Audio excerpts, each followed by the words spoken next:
shit. Here we go again.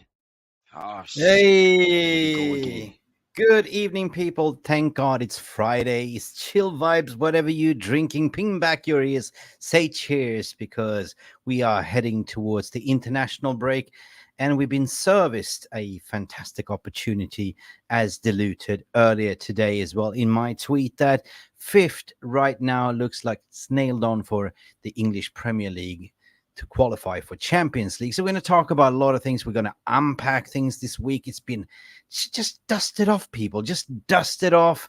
A little bit bants and fans, and look at Liverpool, of course. Are we scared? Are we not scared? You know, we're going to ask Jarvis, who's basically late. So big up for you that's tuning in.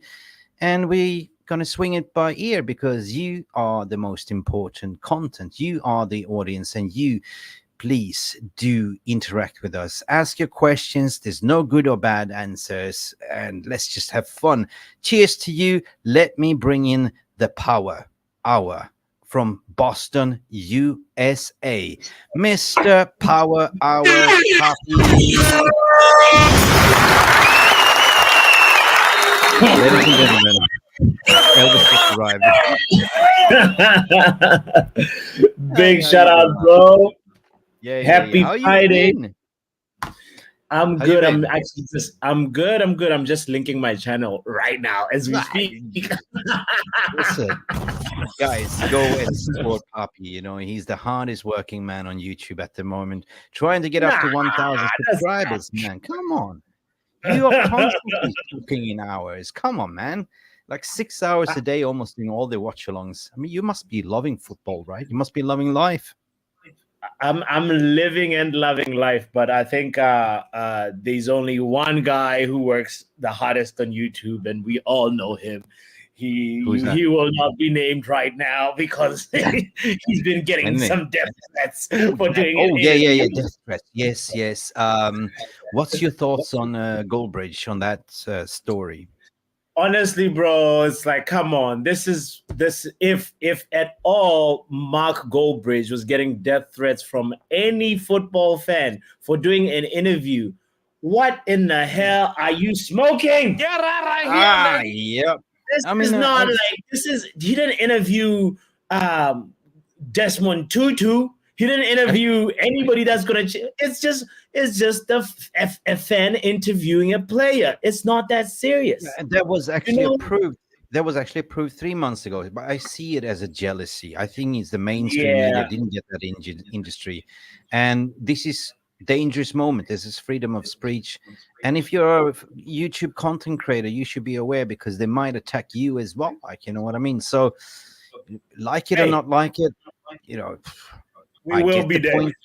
We will be there. Listen. I like what you just said, Mick, because here's the thing. I feel like it's the establishment, it's the established media feeling threatened by a new avenue of fans and the club being able to connect with together, bypassing them, you know. And this is like, hold on, a YouTuber who turns on that webcam and then speaks should not be able to just go talk to a player, you know, and we don't have that privilege. So it's a little bit of that reaction of like, this is very new, what's going on, and they're not reading the situation right, in my opinion. What were you going to say?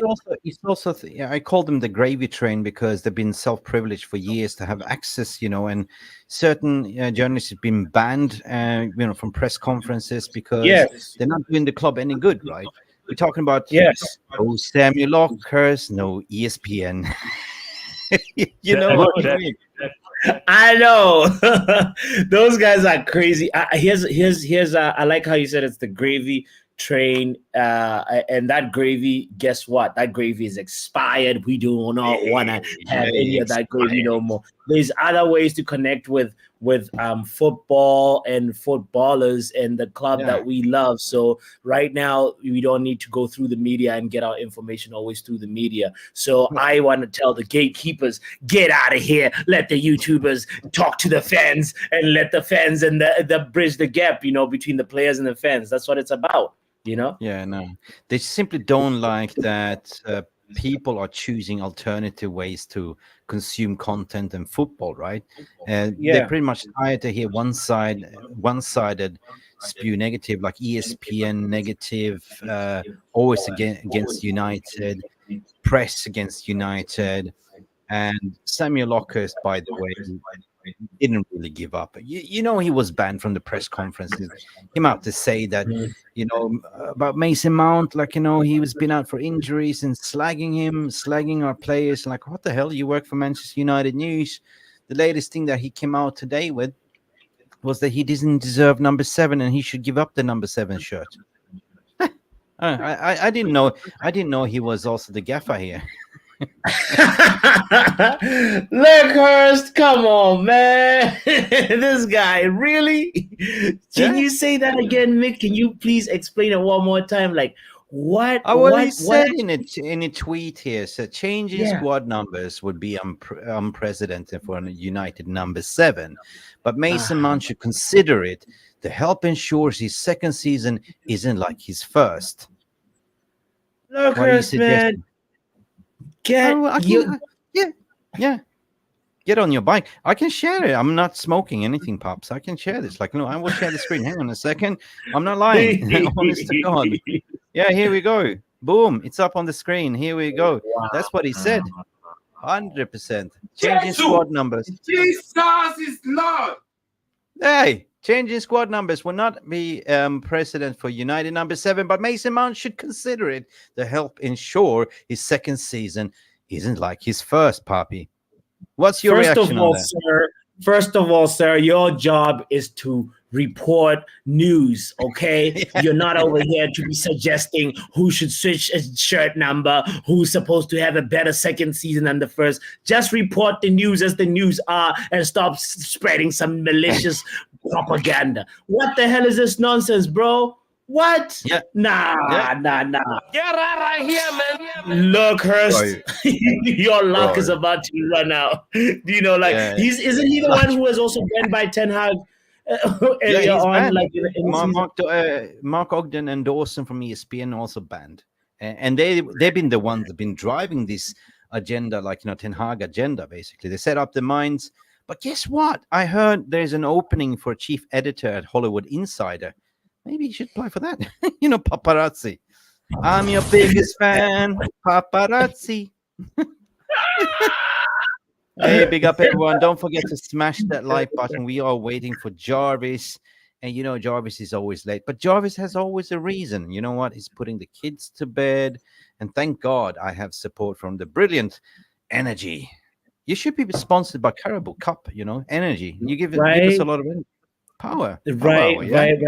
Let's actually say shout out to the people that are giving us energy in the chat, though. Like, we have a lot of people. We got Jamie One in the building. We got Simon Davis. Yes. Stephanie also in the building. Right? Yeah. Stephanie says our so-called star players are the Are the prawn sandwich brigade, not the fans. They must turn up on Sunday versus our biggest rivals. Big up making the VAR rumors. Shout out to you, Steph. You have Mark in the building. We have Jamie Wayne. And what else do we have here? Simon Davis is here. The big old legend. Steffi Jenkins. Jenkins is here. Jamie Wayne. Jarvis Cocker. I'm sorry. I'm on my way. Yeah. Jarvis is always late. There's 5 production points. Don't be a Samuel Lockhurst. No, put the kids away, brother. Do what you got here. He breached the FFP. Right. 10 points production. Big up, Jarvis. Brendan in the house as well. Brendan Chappell. Shout out to Brendan as well. Yeah, everyone. Ooh, because there's be Ten Hag. Ooh, ETH. He's got ETH's picture as well. Rush Maino as well. Man United fan, right? Yeah, that's Kevin. You got Kevin. Finger like that. Kev, man, you're cracking me up. Hope you're doing well. Kev, what you drinking? Are you having your burgundy wine? Like, I'm having a little bit here. Guess what I'm having here? What? Yeah, right? Oh, that looks like a. Oh, if it's got the straw, it's gotta be something. Straw. Yes. Mm-hmm. Oh, it's gotta be something nice. Is that like? I don't even know. Is that some kind of like fizzy something or juicy something? What is it? Well, it's Coke with something in it. Okay. Yeah. Ooh. I need to get Yeah, on your level because I just have H2O. I have water, but I H2O. will. It's a Friday. You know It's a what? Friday. Yeah. I'm Yeah, about we to. say cheers, ping back your ears, smash the like button, big up Kev as well. Guys, listen, there's a lot of things to talk about, honest to God. Like, it's never a day when you can have a day off from Manchester United and things that's been writing in the media. Yeah. Regarding this stadium that was debunked as well, I did a podcast with Bilal Jogi today. I'm going to post it tomorrow. But it was just to say that, Ratcliffe is not funding the stadium through the government. It's actually around the greater Manchester area, which they are actually going to develop, which is governmental, right? We're talking about the Yeah. infrastructure. We're talking about the rail line and creating jobs, and because there's a lot of land around there, useless. Yeah. So, and this is kind of the gravy train that's been attacking and saying, well, look at this, right? Look at that. Look what Sir Jim Ratcliffe is doing, 100%. But the price has to go on this bloody journalist that's going after Ten Hag, and then it comes out by Ornstein to say, like, his job is safe. And I said, well, I said that about a week ago, and pay attention, because he ain't going nowhere, because they need to appoint all the people above first and then go in the summer. What's your thoughts regarding that? I think it makes sense to wait till, like, first of all, they need to agree as a team what's the direction, and we know that Man United is supposed to have a new vision and a new sort of like way forward and a new way of doing things, a new culture, and that the proponents of that culture is Ineos, right? But the main thing is they're still trying to put together the people that will be policing this culture and helping it grow. So it's like they can't really make all the full decisions about it. That's my opinion. It's like they can't make all the full decisions about it, and that includes what the future of Ten Hag. It's more like, does he fit the vision? Before you can answer the question of does he fit the vision, you have to say, what is the vision? And then from there, like, while you're figuring out the vision, is everybody has to be in sync and aligned with the vision. So it feels like they're fingering the vision at the moment. They're creating the stories at the moment. Oh my God! Yeah, I'm sorry, guys. So there's a lot of steps to get through, Mick, until we can get to that level. Many layers until his future can be decided. But just have an agenda, and I feel sorry for Goldbridge, to be honest, right? Like, it wasn't his fault. Like, he planned this interview, he got approval, and the rest is just jealousy, to be honest, if we can round that up. And I back every content creator because, alternative media is alternative media, and the freedom of speech is definitely under attack. Like, I'm not going to get serious, but like, I followed the Julian Assange case with like a hawk, to be honest, right? And that is a serious violation. And unfortunately, we're living in this world where you can't even criticize players, or you can't even say that, I'm Ten Hag in. If you say you're Ten Hag in, you get a lot of shit from the Ten Hag outers, and vice versa. So that's what I said in the beginning of the week. Like, Manchester United fans at the moment, it's like a big butt, like a butt cheek, right? Follow me here. Are you with me? Focus. I'm with you. Focus. I'm with you. Eyes on me. All eyes on me. Yeah. Okay. On the butt. To the left. To the left, you have the leftist opinion, right? The conservatives, right? And then you have to the extreme right, you have the Ten Hag outers, sack Ten Hag, or get rid of Maguire, everything will be better. The duct tape FC guys, right? Yeah. What's in the middle? Yeah. Shit. Oh Lord. Yeah, true. That's what's going in the middle, right? And we just have to sort of sew things together. Keep, right now it's like we are traveling through Sahara, like in a sandstorm, and it's like a camel's ass in a sandstorm. You just have to keep it tight. Look at Jamie's comment. Look at Jamie. One butt cheek is Ten Hag in, the other butt cheek is Ten Hag out. It's not easy. It's not easy, guys. It's never easy, to be honest. Yeah. And sorry for it's a little bit of Friday. It's a little bit bent, a little bit lighter. We're allowed to speak like this today. So, why are you apologizing, Mick? Aren't you? It's a Friday, bro. You don't have to apologize. We're talking about how anti-establishment we are, and we can't be apologizing. No, but in like the middle, you get all the you shit know what I that mean? the media is feeding us, like, and Yeah, you just have to wake up to say, like, we've seen this script before, like, and we've seen it, yeah, like, and all I want to do today is to say, look, we have a massive chance, right? Let's get together, right? Let's support this team, and the fucking players need to step up, right? We have a massive chance to finish strong. We covered this before, right? If you look at Spurs' run of fixtures, I think that Villa will also bottle. They will crumble right now, right? So I I think hope. that we can get on the bike. So I said it before. 10 is the name of the manager. 10 is the number of games we have left. 10 is the number of Rashford shirt. You add that together, there's 30 and 30 points to play for, right? Oh, I like the logic. I like the You like logic. the logic.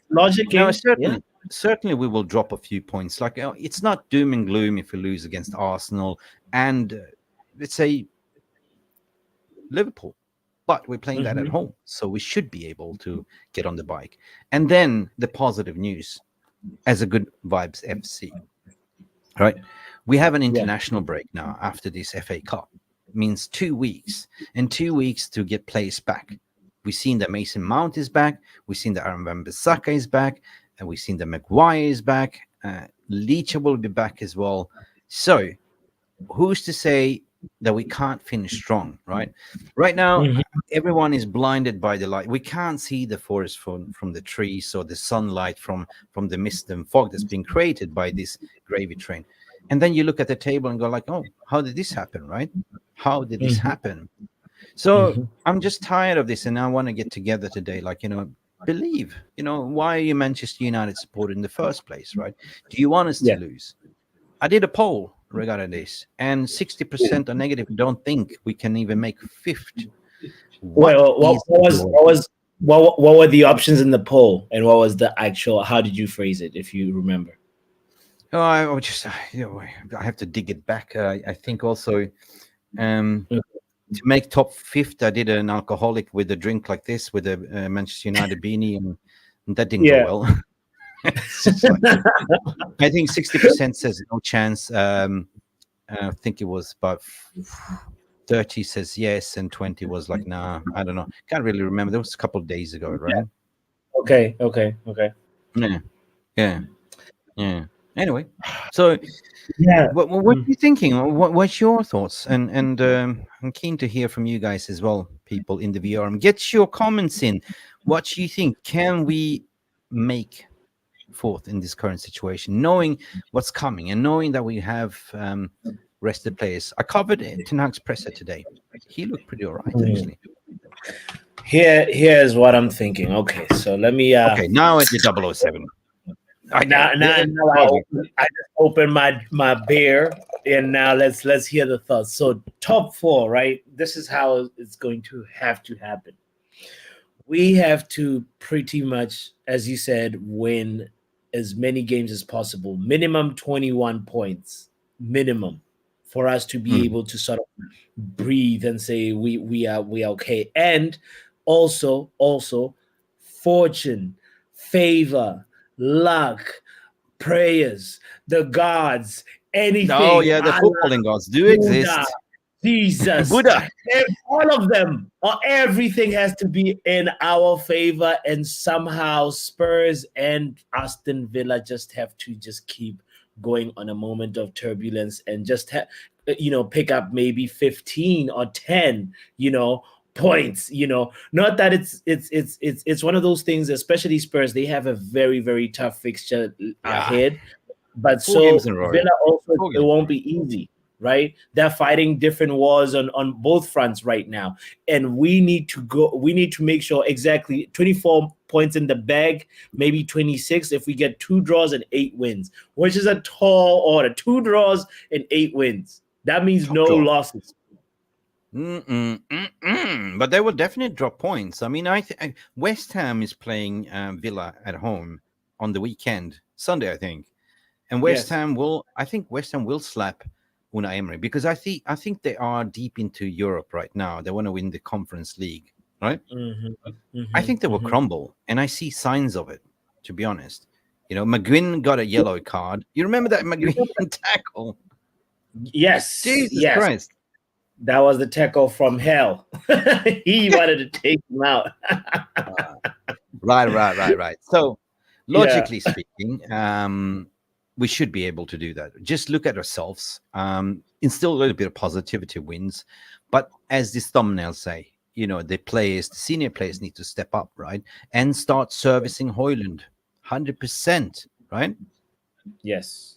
Yes. Mhm. Yes. 100%. Hoyland needs to. He's been starving all season, and the stuff yeah. he's made a.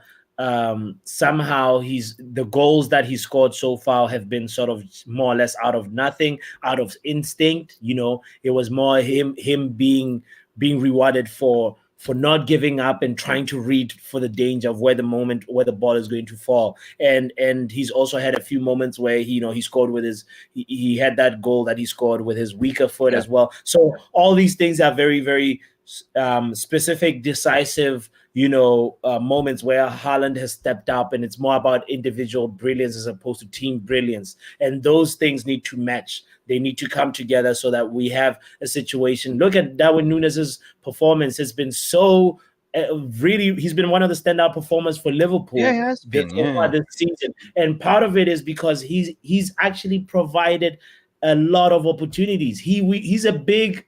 Oh, yeah. He misses so much. He's a But he doesn't make it easy for himself. He just takes the hard ones, right? Exactly.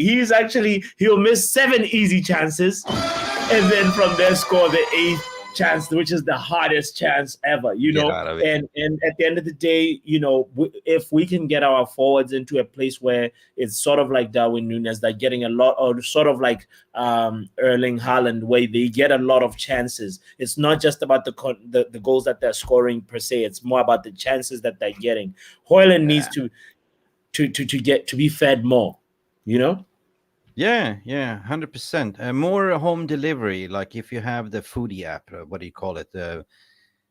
Just somebody call, just eat. just yeah, eat. Yeah. 100%. Yeah. We need to feed them 100%.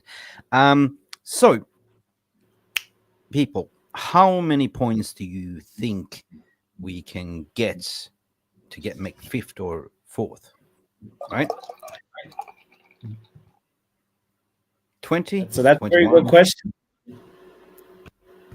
25. That's a very good. Listen. I'm gonna do a poll, guys. I love doing polls. Let me start with a poll. Damn. So give me numbers, please. I need to work with the numbers. Do you have any good numbers we can work on? I start a poll, like, how many points? Let's see, how many points will United get in the last 10? So give me numbers. What do you say, Poppy? Give me suggestions. You have 30 points to play for. 30 points to see Mick. We haven't been scoring a lot. How many points? Not goals, right? You said points. No, points. Yeah. Out of 10 games, yeah, we are going to lose 2. And so basically, we are gonna draw 1. So 23 points.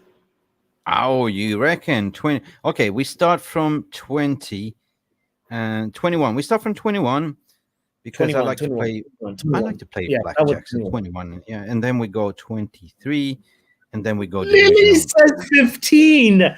Lily, don't go chasing waterfalls. Listen to what Poppy and Mick has to say to you. Okay, I'm going to be delusional to say that we are going to drop out of 30.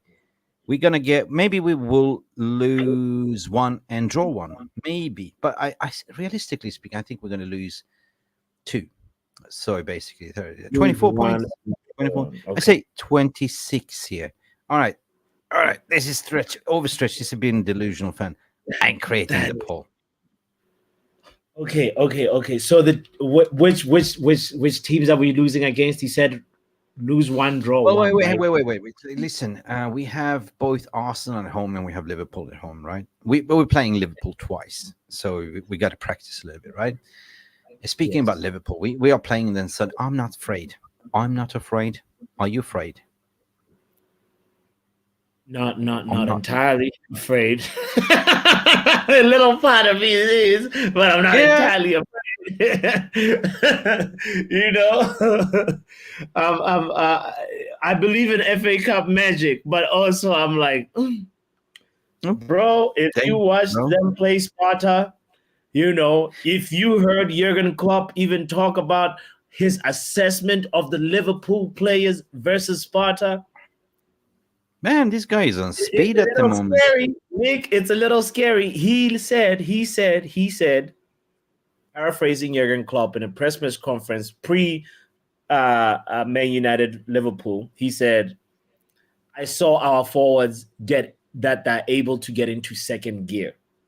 He couldn't even count how many goals he had at halftime. He was like, was it 3 or 4? Was it 3? Bro, his boys are ticking right now. They're buzzing, and we have to be realistic as well as optimistic. I mean, This is I mean, MUFC realist TV. yeah, but burned out my ass. This guy is going all in.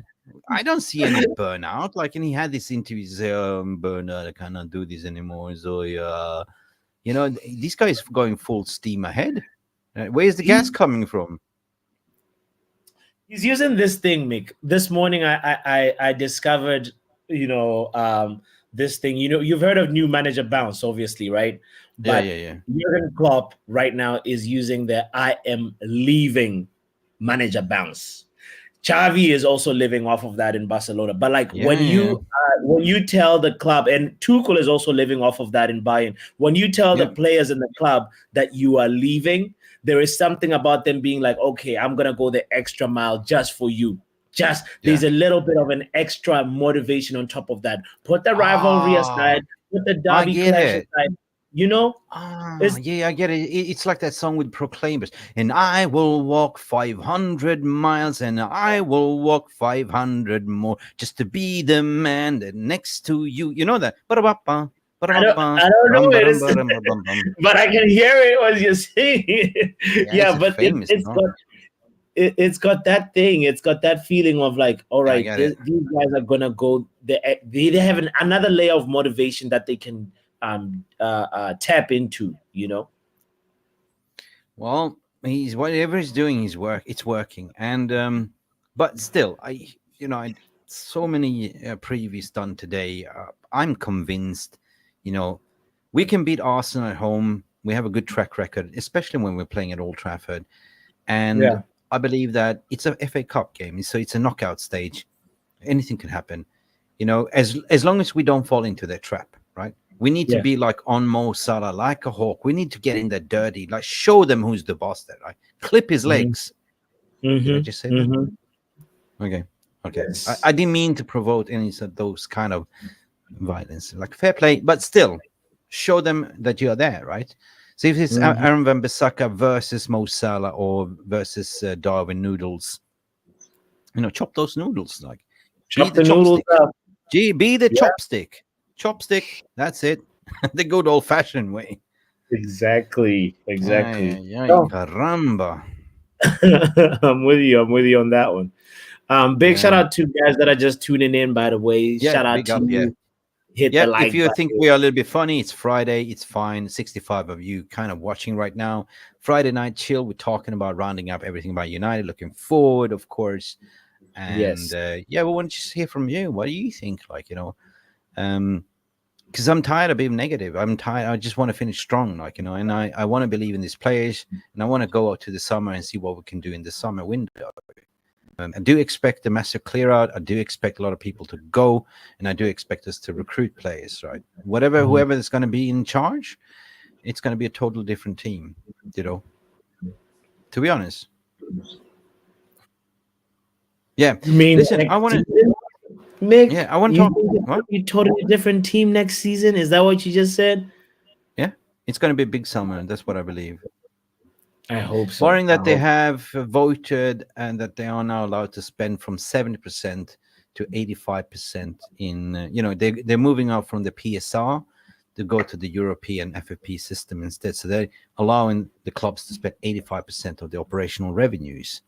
So that's a big, big, big thing, right? Plus, have a look around in the squad. You know that Martial is going. He's on bloody 300K a week. And then you know that Jarvis is leaving as well because he's like on 500K a week. And then you know that Cocker is also leaving because he's on 1 million a week. And then you know that JC, the other guy, they're always late. He's charging 1,500 million a week. And what should we do with him? What should we do with that guy? I mean, he should definitely go, right? He should be on the Ineos first chopping team, right? Because the number of, sick leave and lateness, he comes number, the performance. I mean, Brailsford's looking at him. Oh, shit, he's here. Hey, guys. Big up, Jarvis. How you doing? Yeah, we're talking shit about you. Talking about you. How you doing, man? How are you doing, Welcome. guys? Good to see you. Good to see you. I've been listening to your show. I'm trying to get my son to sleep. He was a little bit how is unrested Philip tonight. So sorry I'm late, but it is what it is. Family first. But now it's daddy time, and it's late night Friday. So cheers, everybody. Drinking my regular.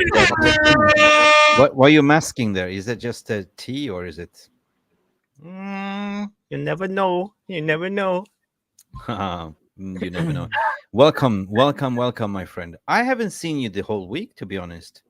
No, this is the first time. No, it's been a while. But we've been talking on the phone on WhatsApp. Yeah, it's never a day. You called me the other day. I did. This week I learned that Jarvis, he actually has met Ruud Gullit. Yeah. Yes. I haven't met him actually, but I've seen him. He was managing Chelsea when they played in the old Cup Winners' Cup against Tromsø in the second round. They played in my hometown, and Tromsø won the game 3-2.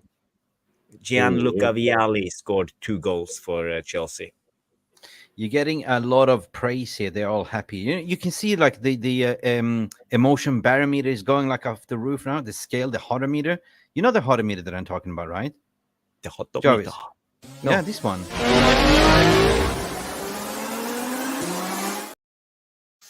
Fuck me, it's going 200. Welcome to Jarvis. Pick up, man. Tesla goes in 200, so I'm used to it. Yes. Yeah, man. Seriously, I appreciate to see you. It's been a hot minute, man. It's been. Johan France is in the building as well, all the way from Canada. Big up to you. And Jonathan Borg is saying here, coming in with an uppercut to say, hi guys, before 10 stubborn, we need 20 center backs, 2 DMs and a striker. Why 20 center backs? I don't get it. After 2 years, we need 2 center backs, left back, 2 DMs and a striker. That's enough to sack him.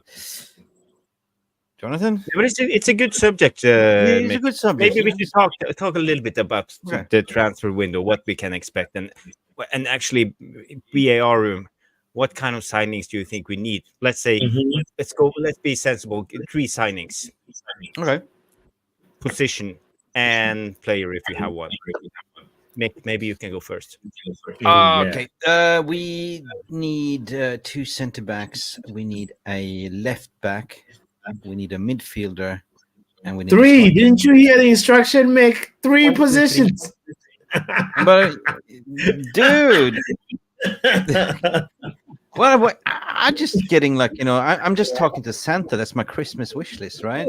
Santa said, I got 3 wrapping packages right now. I got 5 on it.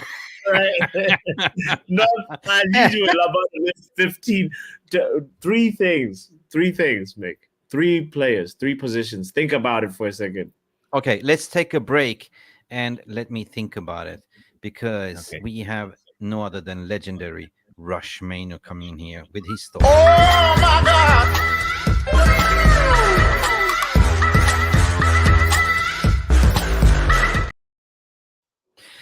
Rashmano never stops giving. The rain shines upon us here in the studio. Rashmano just gifted 10 memberships. Thank you, Rashmano. You're a legend. So, Wilson, sorry if I'm slaughtering your names here. I'm looking here. I don't have my glasses, but Wilson Nyunga was gifted a membership. Twalamba Piri, welcome to the family, Twalamba. Good to see you. And Mr. Stu Piri. Wally is watching from secretly behind. One of our panelists got gifted a membership, and Jigsman 85 was gifted a membership. Trevor Wade also, Adam Harris, Sibusu, and love you. Sorry, did I say and love you? You know who you are, right? And Brian's was gifted a membership. Joy 75 was gifted a membership, and who else? John Marlowe was gifted a membership. Yeah. Big up, John Molly. It's been a while. How you doing? Guys, give Rushmano his roses. Definitely deserve it. And if you... Big up, man. Seriously. And if you want to continue supporting us, it's only like, €1 a month. And even if you're gifted a membership, check your account and just keep supporting it. It helps a lot. More than you know. Yeah, it's more than a feeling. So if you do that, Joes will do that. Welcome to the family, right? Welcome to the family. I can never get it. I will never do it again. That was the last time. Sorry. 10 likes? What is this? Man, come on. Are you glazionized? That must be on my channel. We're also co-streaming to Football Power Hour, by the way. Go ahead and hit the like button. I just linked up the stream like you right at the beginning. So shout out to all the 10 legends that have hit the like button. You said 3 players only. Why 3? Yeah. Jarvis. Well, just to make it simple.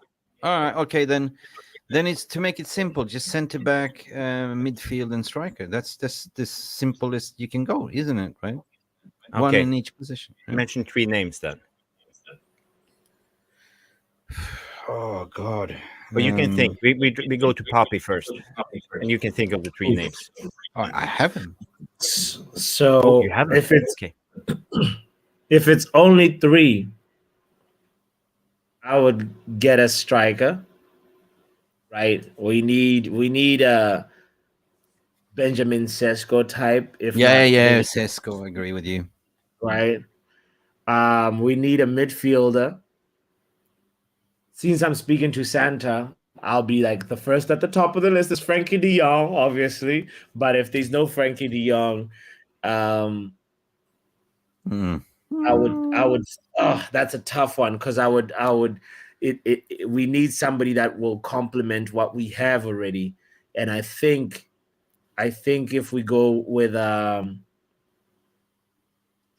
oh, that's tough. That's tough. Because Casemiro, it would be staying, right? We're assuming Casemiro is staying.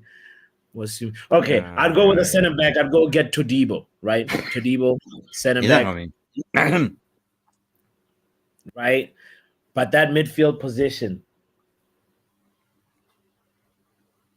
While you're thinking, have you gotten any names, Mick, for you? Because I need to really give this a good. Well, we're thought. actually more after the 3 players. So it's not fair to say 3 players. We're looking at 2 centre backs, and the priorities in those centre backs position is actually Juventus, Bremer, right? And then we're looking at Everton's Jared Braithwaite, right? So that means that Everton most likely is going to be relegated by the looks of it, and they're going to get rid of a lot of players. So you will have Amadou Onana as well in the midfield, which I fancy as well, right? By the looks of it, we are heavily in for Olise, 100%.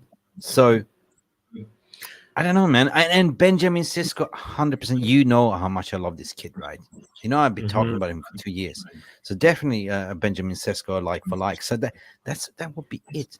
But anything else would be a surprise.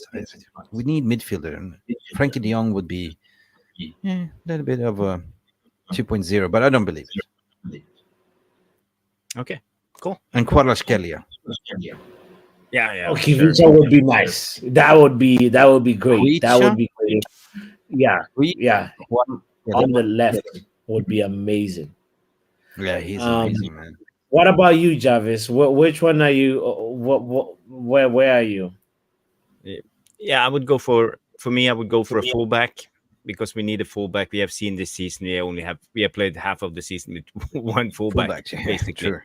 So we Yeah. need a fullback, and I think it's time to ship on at least one Luke or Shaw two needs of to them go. that we already have. But I would like to go for Premier League proven, robust, and a high work rate. So for me, I would go for Anthony Robinson, the guy on Fulham.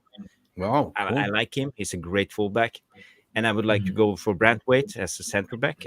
What I saw again in the Everton game, I think he looked really good. And Yeah, he's young. He has a lot of years. Yeah. I think he will be good. And he has performed in the Premier League. And the last one, I would go for a attacking winger. He can also play as a striker, and that's Gerald Bowen for at West Ham, because Gerald he's Bowen, yeah. also high in work rate and Premier League proven. So this is, as I spoke about in Mark's channel yesterday, this will give us a robustness in the squad. They will not come in and be stars. They will come in and give the workhorses. stability to the squad. So for So me, I will go for signings like that. You're basically going for robust endurance players that have technical abilities, but they can run and run and run, like, Yeah, and add on, and proven, and add on Mason Mount into it as well. That is the same kind of like an Duracell bunny, which, by the way, is coming back. Fantastic for Mason as well to see that he's gonna come back, so we can see something. Okay, interesting. There's yesterday. Was it yesterday or the day before yesterday? I watched Sporting versus Atlanta. It was yesterday, and there was this kid in the midfield, that Brazilian kid called Edison.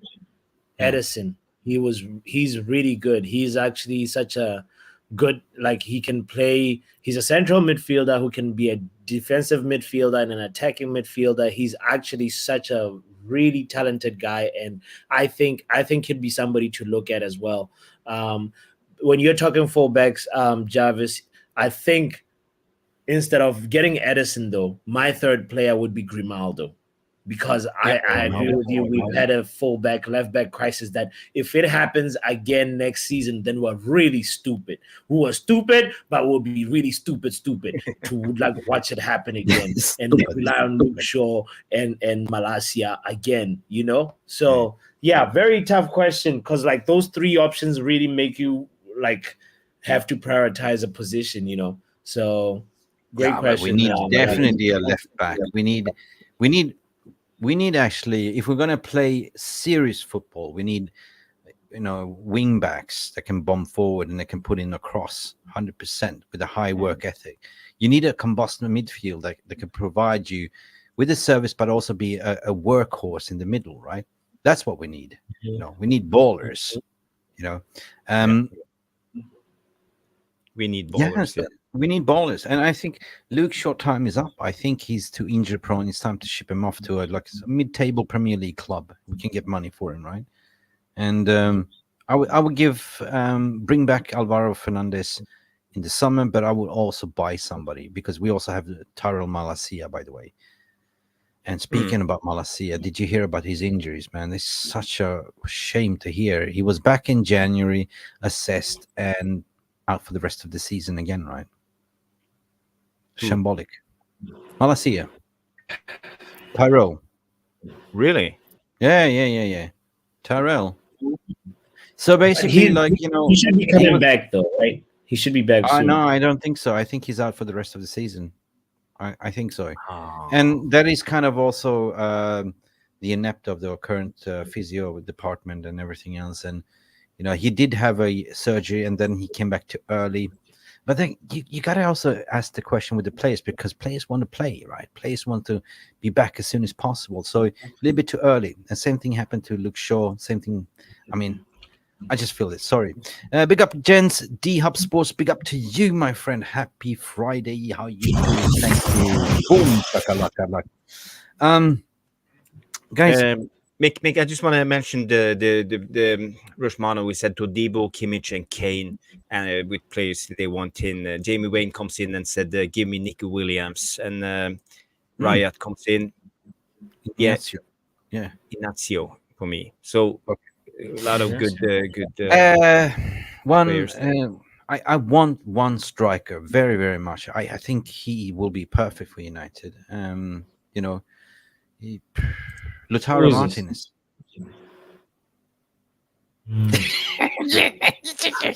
Lautaro Martinez. After he missed that penalty, bro. That was a joke. That was a banter. What the hell was he thinking? His legs was gone. That ball was sponsored by Fly Emirates, wasn't it? Like, Fly Better. Yeah. Jarvis, did you watch that game? Did you watch that penalty? Poor Lautaro. Which game? It was Atletico Madrid penalty shootout, Inter Milan Atletico. Yeah, I watched it. Oh my God! What a howler, right? That's a night to forget for him, for sure. Yeah. It's a little bit. Yeah. Anyway. I mean, a penalty is a penalty, though. You can miss, you can score a penalty. It doesn't really define you. It's more really about, for me, what I think he would bring. I know Jarvis used to speak highly of him and rate him, but I like his work ethic, but I feel like we need somebody that is a little bit more imposing than Lautaro Martinez. I like how he's a good link-up play, but that's just my and I get what you're saying, and he hasn't developed as I thought he would, and in a way, I think he will be way too expensive. We can get other strikers who's better for that price. But I want to ask you, finger on the pulse, like, are we getting accustomed to the idea that we should not spend 100 million on one single player? We should not go for, like, to sign, let's say, Osimhen for 150. Do you think that those days are over for most of the clubs to sign those players on those silly money, right? Jarvis, what do you reckon? Yeah, I read about it that now the new standard will be top players will be about 75, and we will seldomly see 100 million mark anymore because of the FFP, and everybody now is talking about being financial stable, and you can't spend more than you make in a way. So I think you're right, and that's okay. I think it has to stop somewhere. We can't be like 2, 3, 4, 500 million coming up in the next 10 years. Yeah, true. And basically, the guilty one is in the house. Ed Woodward is the one that created the Manchester United tax. Is saying here, we need Mount to come good. Big up, Ed. Please, Ed, subscribe to the channel. And now listen, I want to see this is the sign of Omar Berrada. Like, this is what he used to do at City, 100%. They would not overpay. They would see what's the value. We must stick to the guns. For 100 million, you can buy 2 players. You can buy 3 players, right? Yeah. Because what we need is, what we need is squad depth, right? We don't need like fringe players. We need the best in each position. We need competition for places, right? So if you get like a Højlund injured, you replace him with a kind of like a Benjamin Sesko, right? If you get like, give me a name, Bruno injured, who'd you replace Bruno with? Yeah, we already have Mason Mount in that position. Mason Mount. He will be the natural number 10 when if Bruno is out, but he's never injured. But let's say a center back bringing in. When Martinez is injured, we need someone with his ability to play out from the back. So we don't have that at the moment, and that's a big problem. You see our deficiency in the squad. It's not good enough. No, it's true. And basically, it's a little bit of injury, but it's also how you plan the squad. And we have sent out a lot of these young players on loan. We could have kept them and let them play. Sending Alvaro Fernandez to Spain wasn't a good idea. We all know that in retrospect. And even Ten Hag came out and talked about the medical staff. That they said to him that Malaysia and Luke Shaw would be back. Yeah, they promised him. So And that's it's why they Regulon. took the decision. Yeah, that was they took the decision to ship off Regulon then and just say bye bye to, Alvaro, which was so that's not his fault then. No. In other words, that's not on the manager's fault then.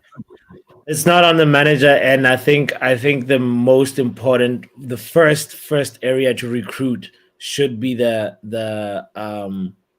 what Jarvis just identified, because we know anytime we like a player, like if Martinez is injured, the whole puzzle falls apart, the whole thing crumbles, and we end up playing like this team that is surviving or just barely surviving versus teams that shouldn't be dominating us, and that we've learned that information from this season. So the first step should be first area of recruitment, prioritize to get a center back that is exactly the same profile as Lisandro Martinez, or the same attributes as Lisandro Martinez, to allow to make those line breaking passes and also be aggressive and work with the right center back the way Ten Hag wants. So probably somebody left footed as well. Yeah. And then definitely left back, like Estupinian. It's a very good name. I like that one. And the Cooper. But Estupinian, yes. But you got to build from the back. You got to build defense, right? Because defense is your strongest weapon, right? Would you agree with that? Yeah, 100%. Because, I mean, if we look how many goals we consider this season, it's just like ridiculous, right? And then in the midfield area, you already have Kobe Mainoo. You probably have Dan Gore coming back as well. You have a lot of youngsters who are coming back. Plus, if you look at the under 18s, the academy, you have gems coming up there, right? Very good players, right? Shea Lacey is one of them. Abragevovic, what's his name? I can't remember the name. Even the Fletcher twins as well. They're cooking at the moment, right? They are unbeaten. So actually, the academy is really, really good at the moment. There's a lot of youth to be promoted, and I haven't seen.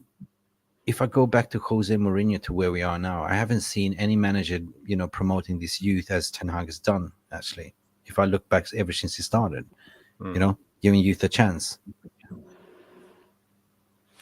Well, Ten Hag has given Garnacho and Mainoo a chance, and Højlund is a young kid, so we can't complain about his youth policy in a way.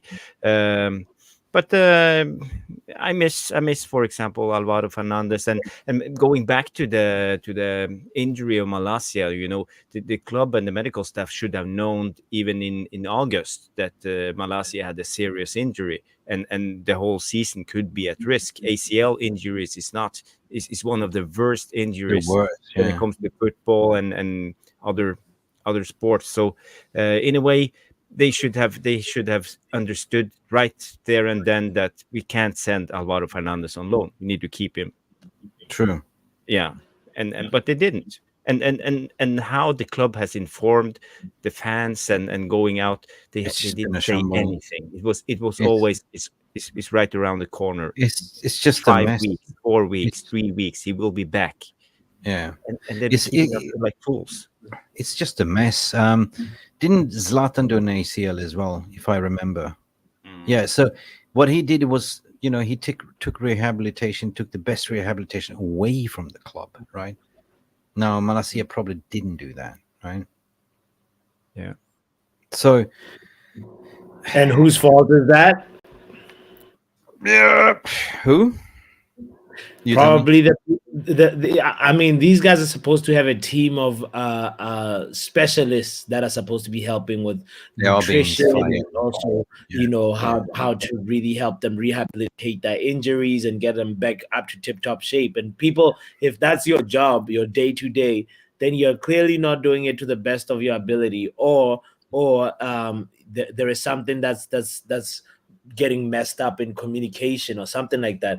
ETH says Eric Ten Hag, is that his fault? He, as Jarvis said, it's he mentioned that somebody, if the medical team clears a player and he's in the match day squad, then you can't blame Ten Hag for for an injury that relapses or get that ends up backtracking because of that. So anyway, so that's just my feeling on it. What were you gonna say, Mick? You're about to Yeah, no, chime but in. because if you look at majority of these injuries has also been muscle strain injuries and stuff like that, and you got to question what the hell is going on in the medical staff room, right? I have so many things, but I just want to shout out Rich, our neighboring channel, Rich Sports. Big up, Rich Sports. How you doing? Go check him out as well. Massive shout out for Rich. Yeah, Keep it's a doing good it. channel. I did a guest appearance Yeah, I there know, I know, yesterday. I know. So a great I've been on channel, Rich and before, I yeah. saw a lot of familiar faces from the VAR room joining in. So I Yeah. just want to say thank you to all of them. Big up, Rich, as well. Keep doing what you're doing, man. Keep grinding. Now, this couple of things that strikes my mind, and one worrying thing is that we are going back to US on US tour again. Why the hell are we doing that again? The second time in a row. Poppy must be happy, of course. But it started off of the US, like in the AstroTurf and stuff like that, and medical staff are getting kicked out as well. We're getting new people in. But today was also reported that Benny McCarthy might look for a new job as well. You and me, we talked about that, Jarvis, the striker coach. Now, if you look at how many coaches Ten Hag was allowed to bring, only 3, right? And the rest is going all the way back from Ollie area, right? Yeah, and even Louis van Gaal, some of them. Louis van Gaal, yeah. So you need to clear out that as well, 100%. So Benny McCarthy, if you don't know, you've seen him probably on the pictures. I don't want to say it. No, just leave it. But I don't think he's the best attacking coach in No, it's not. in the world. Maybe we should go for a better coach. So if we're going down the garden path, that's what I want to say. It's funny. Last season we were giving him props because Rashford had 4 goals that at least he scored from his head, using his head, and there was just like a lot of like positive rhetoric around Benny McCarthy, and I it's funny to see that just switch all the way, because obviously our attacking has really, really, really suffered this season, and that's why we have the goal difference that we have right now, or we don't have. So I'm a little bit like wondering, like, if it's because like that perspective, Jarvis, that you're saying is because like we're not scoring a lot, or it's just like you've never rated him at all, before he got the job. Ivan Bosic, big up, mate. How are you doing? You also have a question of the intensity of the training sessions with all these muscle injuries. Yes, but you got to take a step back and look at the season ahead, because muscle injuries, in my opinion, in my experience, they are delayed strains. Like, if you are training, like, if you go to the gym and you lift heavy 5 times a week, like, for a long period of time, of course you're going to get muscle strain injuries and what do you call it, joint injuries as well. You cannot do that, and you probably are not used to playing that style of football because you were treated like Pamper FC. Like, Ollie wasn't really on this intensity. Like, you just go out and play ball, right? But in came Ten Hag, which is a disciplinarian. Like, I saw him first glimpse in Bangkok when he was in a pre-tour. That guy was not messing around. He was giving punishment, right? Seriously, because they were unfit, lazy. And our fan base were crying out, like, we need a disciplinarian track coach manager, and that's what it is. So why are we not complaining regarding that? I don't think so, because as a player, you also need to take care of your nutrition and recovery. It's the way you recover your personal self. So big up. Any thoughts regarding that?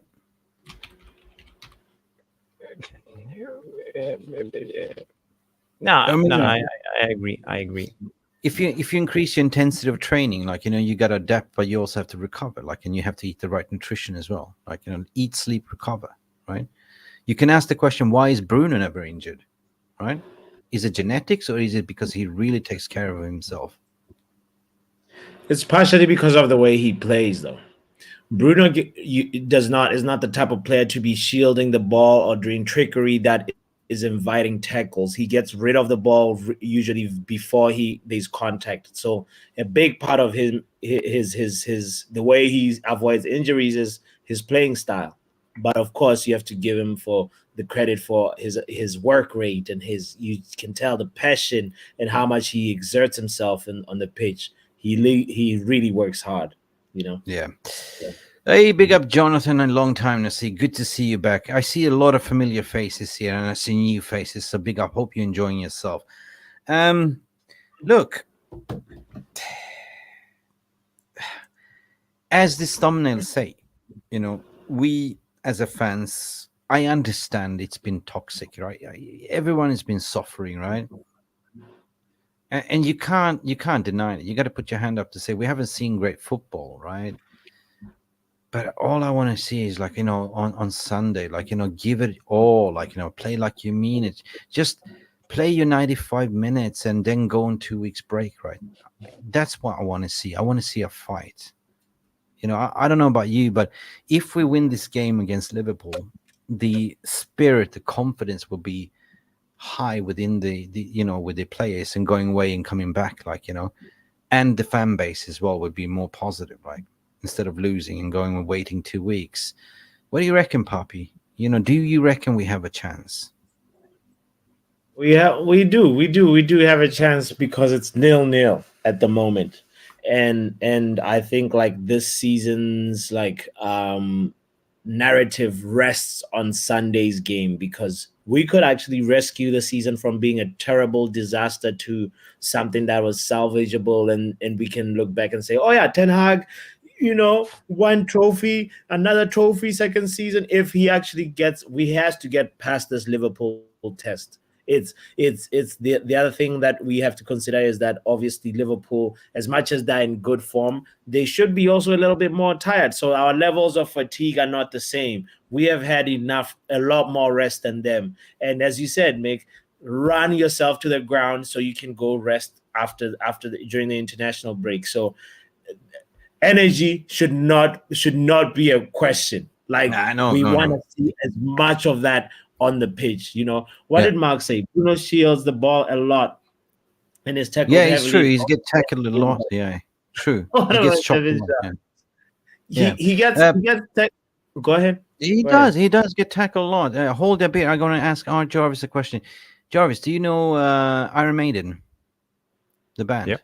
Yeah. You know that song, Run to the Hills? Run for your life. That's what they have to do. Run to the hills. Run for your...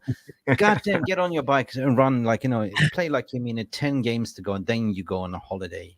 And then we can all relax from this season. Yeah, but okay.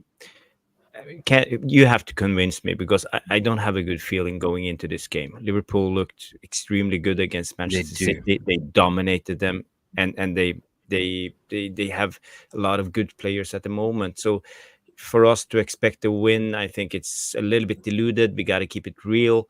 So convince me, how should we beat Liverpool, and why should we beat them? Because they are a much better team than us at the moment.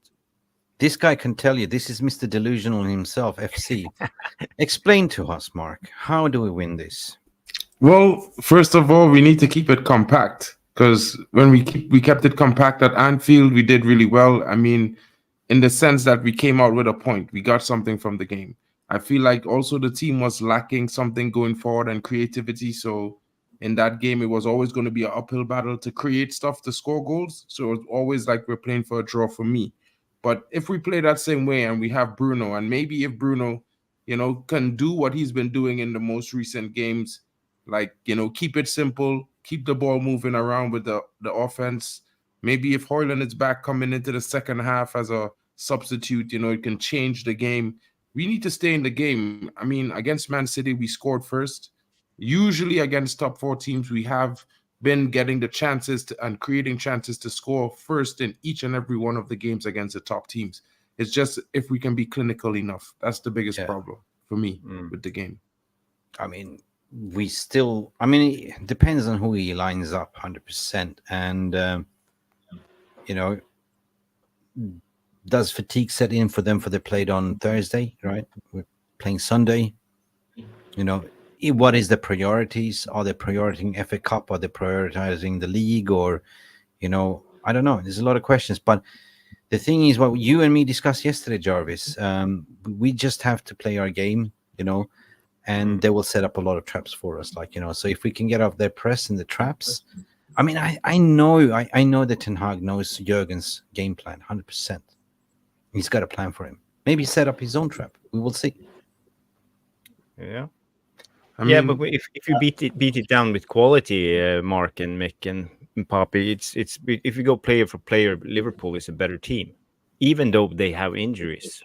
I wouldn't say player for player in every part of the field. I don't feel like their midfield is better than ours. I feel like our midfield, maybe Bruno. I think Bruno and Mainu are the better players in our midfield compared to their midfield. Casemiro hasn't been performing well, but Mainu's more standout in our midfield than McAllister was all season for Liverpool. But how many Man United players will get into a combined 11?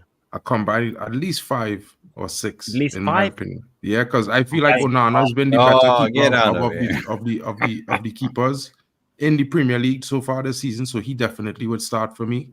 I definitely would put Varane there and Dalot, because Dalot has been one of the best right back in the league all season.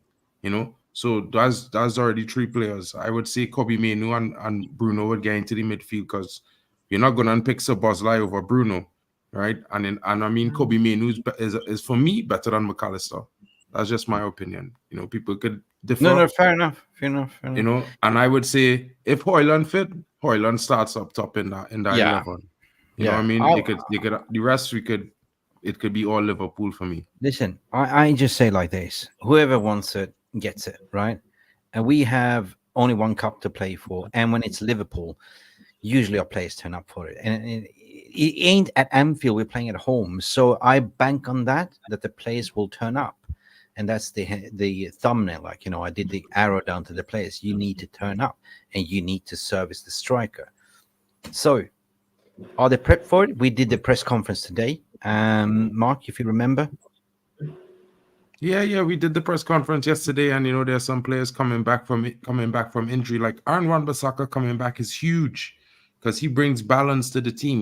He could Mason slot Mount in will on the be right, available for or selection he too. could play off the left. We've seen him play a very good game off the left this season for United against top teams. So for me, it's like Aaron Wan-Bissaka coming back gives us all the more chance of being a better defensive team. So I would say that's a boost, as well as if you're getting back someone like maybe a Harry Maguire who could come in the second half if we need a replacement, so we don't have to play the same center back pairing if someone needs to get a rest. It's not a bad choice to come in and close the game. And Højlund is fit, so if he comes in, I feel most likely he will come in the second half. Yeah. And if we could stay in the game, because as we say, look, Liverpool are a good team. Yeah, they beat Sparta Prague 11, but it's Sparta Prague. You know what I mean? Like, no offense to Sparta Prague, but Sparta Prague is like a European championship. football lately, it's not like it used to be. Every team, even Sparta Prague and teams like that we talk about Bodø Glimt beating Rome 7-1 or what, exactly, and stuff like that. Listen. So the level of European football has been going up. It's not like it was even 10 years ago. So beating Sparta Prague in that way, that's impressive. I mean, I would say impressive, yeah, because it's a big scoreline. But at the same time, like, I was watching the game, and to me, Sparta Prague never looked like they was threatening Liverpool.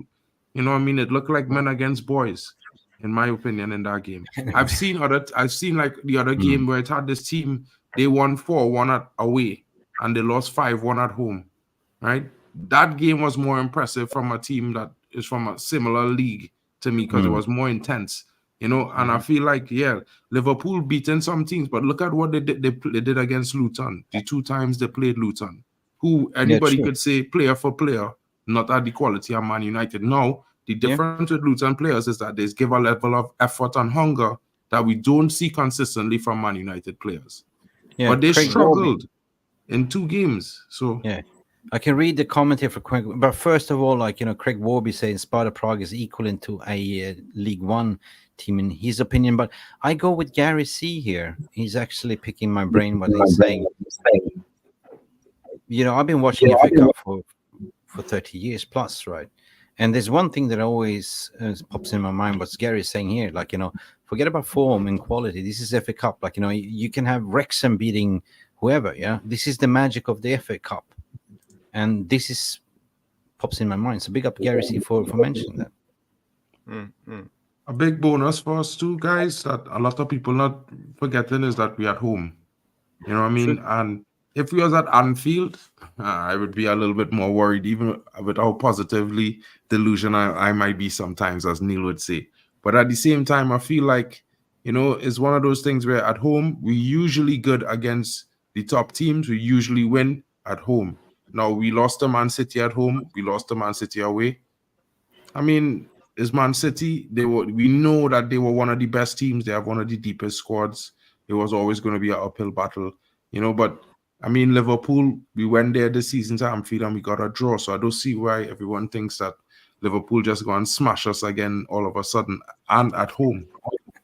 You know what I mean? Maybe if it was at Anfield, but at home, it's not really something that Liverpool does. And this season, we were in worse form, in my opinion, and more critically injured than when we're facing them right now. Okay, brace yourselves because we have a Swedish Viking coming in with a super chat and with a little bit of banter. I kind of like that. Maguire, man of the match, of course, but scores his own goal. 2-1 United. I missed you too, Jonathan. How you been, my friend? Yeah, anything. Listen, I'm not worried. And of course, this is a game that I'm looking forward to. I mean, I'm always like, whenever we're playing Liverpool, for me, this is war. 100%, this is war, right? And I'm tired of getting shit from my brother, the banter that he's giving me, because my brother is a Liverpool supporter, right? He's a Scouser. Even somebody, I think it was Compost Smurf earlier today, he's married to a Scouser. It's like, I can imagine, like, can you imagine living with your wife and she's a Scouser supporter? Like, you see her 24/7. God. That's gotta make It's a for tough it. life, bro. But it's probably a nice life as well, you know what I mean? Yeah. I wouldn't want to be there for the family dinners. Big up, people. There's 110 of you watching. The aim for tonight's show is to get up to 100 likes. Please support us. I don't know what it takes for hit that like button. It's so easy and it's free, guys. And if you can do that, please, that would be so grateful. For me, it's 4:46 in the morning. Enjoying talking to you guys. It's chilled. Cool. Big up. Big up, Shay, as well. Big up for you. And we can't. We got to stop Liverpool 100%. Now we're talking on Liverpool. We can't let them win a 4p. Guys, talk to me. Well, it's not really a quad. I'll just say that much. You know what I mean? But at the same time, big up. Like, at the end of the day, Man United players have to come out and show their mettle. It's not about the manager. It's not about the fans. It's about them. Stand up and be accounted. Do what as a footballer, you're supposed to have pride in what you do. You're supposed to want to win, want to be the best at what you do. These players need to show that in the game. There are some players, you can't take it away from them. They perform very well, consistently. But they can't do it by themselves. It's a team sport for a reason, you know what I mean? And most of the time nowadays, the best teams are always performing well as a team. Maybe there will still be moments of brilliance from one or two players, but the team usually plays an average 7 out of 10, you know what I mean? Like a Man City, you know what I mean? I can't say Liverpool really, because if you look at Liverpool's form in the league, they've been struggling to beat teams. They've been coming from behind. So you can't say that they're performing 7 out of 7 every game if they're coming from behind. They haven't been like winning the games outright like an Arsenal this season, which has been more firepower. And I'm still not even that worried about facing Arsenal at home, based on the fact that history shows that as good as they are, they lose at Old Trafford every season. Yeah, true. And they might come to that bottling, they feel under pressure. The title race is on. Yeah, so we might be the joker of destroying a lot of dreams. Listen, I've gone through this before, but I want to have your blessing, right? And this is what I'm going for Sunday.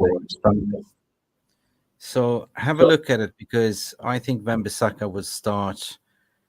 But for some reason, I put him on the left. I don't know why. Me and Mark, we agreed on this, and Dalot, because Dalot, he's been doing great on the right. And Brown and Evans. Is Evans fit? Yeah. Yeah, he's fit. So this is the best centre back pairing that we're having, barring that Liche is gone. So midfield: Bruno Fernandes, Casemiro, Maino, Rashford to the left, Højlund in the front, and Garnacho. This is probably the best 11 that we can go for at the moment. Jarvis, what do you reckon? Yeah, it looks like a decent 11 there. Some feedback here, but Yeah, somebody's got an echo. yeah. Well, yeah, it's a good starting 11. Maybe I heard something that Evans was struggling a little bit, so we might see Maguire start. You think I so? think that's a possibility. But I Maguire wouldn't been mind injured that, as to be well. fair. So would you mind that? Yeah, no, I don't like Maguire. I think he's not composed and his reading of the game is not good. No, not for He, me. he can come good if you sit back and we just clear the ball. Then Maguire is at his best. But are we really going to do that on Old Trafford? Are we going to sit back? Is Ten Hag building up a 4-2-2 formation, low block, sitting defending 90 minutes against Liverpool? And how will that go? Maybe we can get a 0-0 at best, but we will lose in extra time or penalty. I think So he's got we can't do that. It's possible. Jarvis, What if he I starts feel like the Kambala, game- Jarvis? Kwambala, yeah. Jarvis, No, I not feel even like thinking. tactically that's how the game is gonna go. It's just like we play Liverpool, they come to our home, Really we're gonna is. have to hunker down, low block settings, and try and wait for that moment where Rashford gets the counter attack, because he mentioned it in his press conference. He's like, we want them to give us the defensive line to come close to us, so we have space to run into. So it's like, we're playing like that counter-attack football again. It's almost like Oli is here, but it's like a different kind of Oli mentality. So I'm not tactically excited by that. When I heard Ten Hag, I know like Mick and Mark, they covered part of the press conference and stuff, but like for me, when I heard that, and I was just like, yep, it confirms exactly what he just told the players, and we're just gonna be doing that. Maybe one day our identity will change, but right now that for me tactically is not enticing. Yeah, We be well, crash test on me. So. it's kind of difficult to want the identity of the team to change when most of the players are still here and they don't really have the football IQ to support that possession-based style of football. Fans need to come to the realization that as much as you might want that, the players can't do it. Reality. Marcus Rashford, he's great. He's got a lot of ability, a lot of talent. He doesn't have the football and IQ. He's never going to be that guy that's going to dribble and take it to the line, know to take it there, and instead of trying to run into a blind alley. He's always going to do that. You know what I mean? It's been 9 seasons now. Sorry. I love the guy, but, that's just what he's going to do. So let's just, I think it's more like you have to take it a little step at a time. We're going to change. It's not going to be fast. It's going to be a lot slower than we think. Maybe we have to change a few players to get it more in line, because like maybe you add another defender who could back up for when like maybe when Lisandro Martinez is injured, so we don't have to change the way we play out from the back, like a Goncalo Ignacio or maybe that Antonio Silva kid. You know what I mean? Because I don't really see us going for a Todibo now. We see in the emergence of Willy Kwambala. They're about the same height, same build, same kind of style of football. So I don't see like you're gonna buy him for what, 50 million, and you got one in the academy. You already have one Frenchman in there as well that can play the same. You know what I mean? So we maybe can do a you loan bring in deal with Nice. We can do a loan deal. Send Kwambala to Nice for a season and bring Todibo in on loan for a season. That might work. That might be a positive working situation, because then they get a player that is going to get game time because he replaces him. Yeah, that could work. I could see that happening if they do something like that. But more likely, I feel like we're going to supplement this squad mostly with some of the players who went out on loan, like those youngsters like Dan Gore Jr., like Alvaro Fernandez, because it's probably going to be the style of Omar in terms of how he's going to counteract FFP in this window and maybe preserve some money for the January window. I feel like United is not going to go in and spend 400 million, maybe a 200, or try to get bargain deals. You know what I mean? Yeah. When it comes to the game, I don't think we will sit back because it's in a cup game. I I think Ten Hag will try it. We try to give it a go. We will struggle when we attack, and because we can't keep hold of possession, and Liverpool will counter-attack us all the time.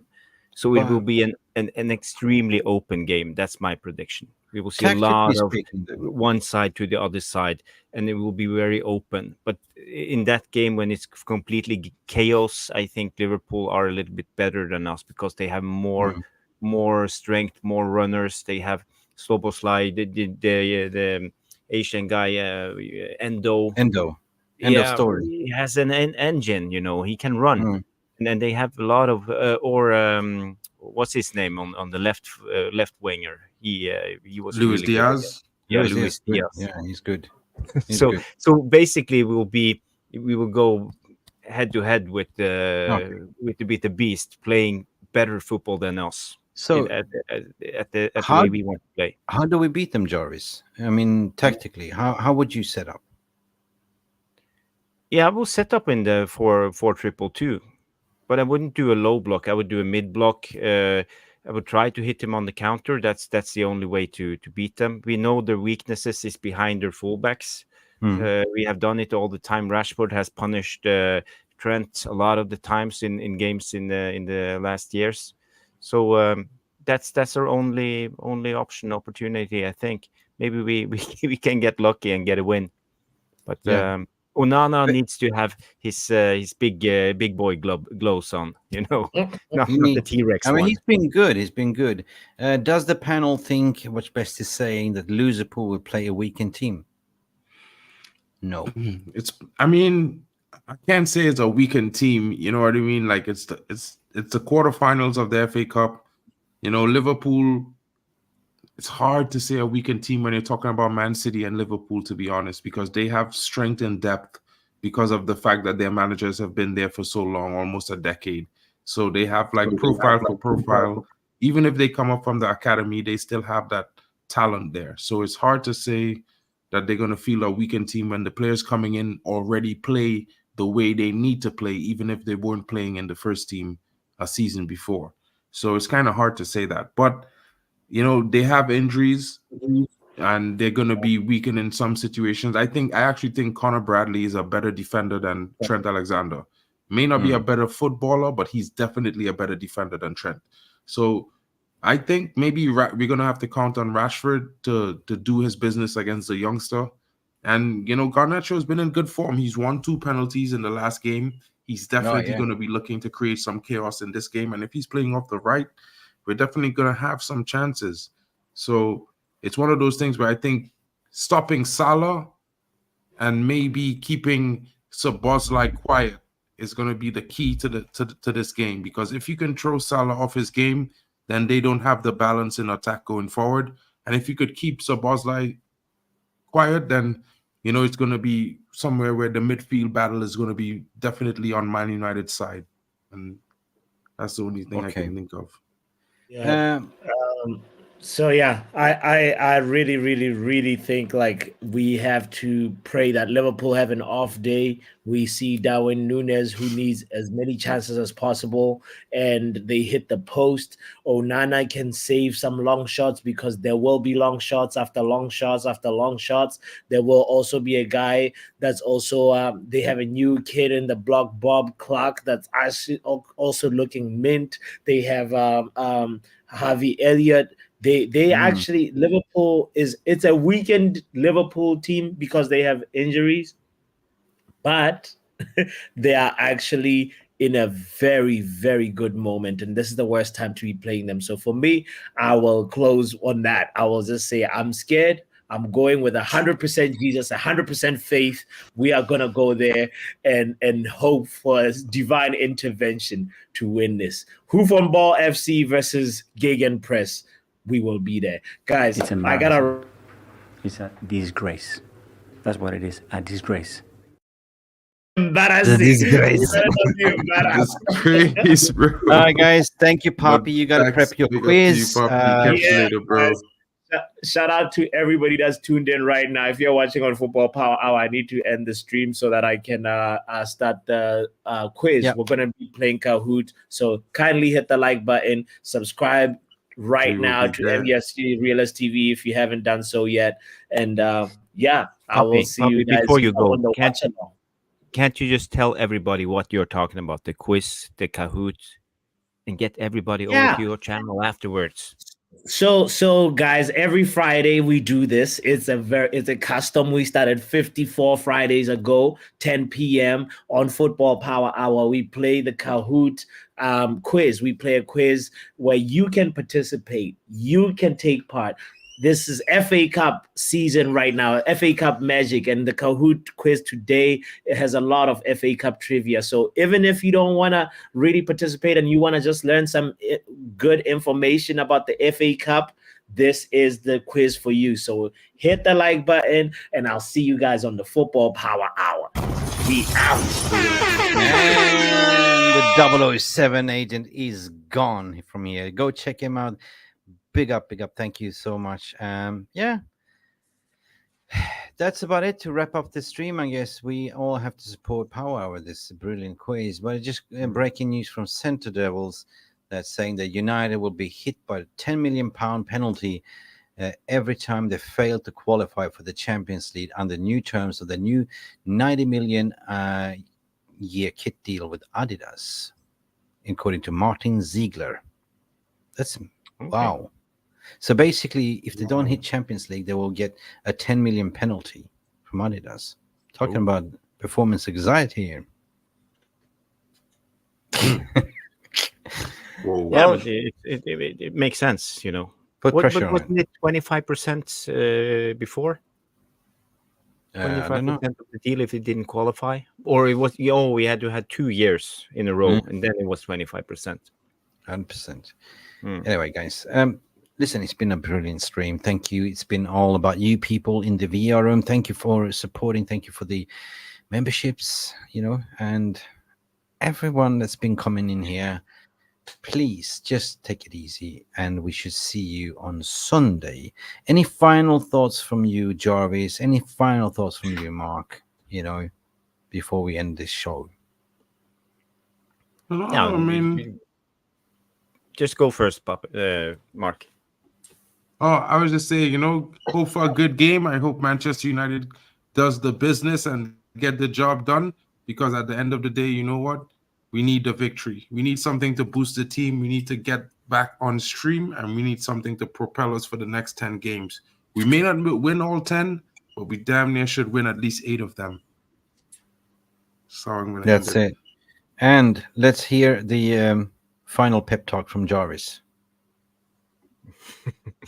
I'm not very optimistic. I don't think we can beat Liverpool, to be honest. But my heart pounds for Man United, so I really hope that we can win. But it will be a big surprise for me. But if the players show up and do their job, it could be one of those days. And Højlund is back. Van Bissaka is back. Finally, we have another fullback. We have a striker. I would say I would give us a 25% chance of win, and that's quite good. 25%. So it's not much of a pep talk, but I try to keep it real. Well, I'm gonna be a realist. I believe that this is FA Cup. I believe in FA Cup magic, and I believe that we are planning for something. We have a big surprise for Jurgen Klopp, a big bazooka coming his way, and we will spoil the party. We got to spoil the party, and hopefully, what Gary C is saying, we will have a celebration stream on Sunday, fellas. That's what I'm gonna round up with, some positivity. That's what we can finish off the stream with. Go sleep sound tonight. Go play Kahoots with Poppy, and thank you for joining. Big up for Jarvis, Bowley, Cocky, 77, and Mark as well. Guys, love you, leave you, and what do we say? Go hard, go banana. Now, what did we say? I forgot. Come on, you Reds. Be slow and bananas. Yeah, that's it. Thanks, guys, for tuning in. Like and subscribe, and we should see you to the next one. See you at Poppy's channel. Glory, glory, Manchester United. Take it easy. Good night. Thank you so much for stopping by and watching MUFC Realist TV. Don't forget to like and subscribe and follow us on the socials.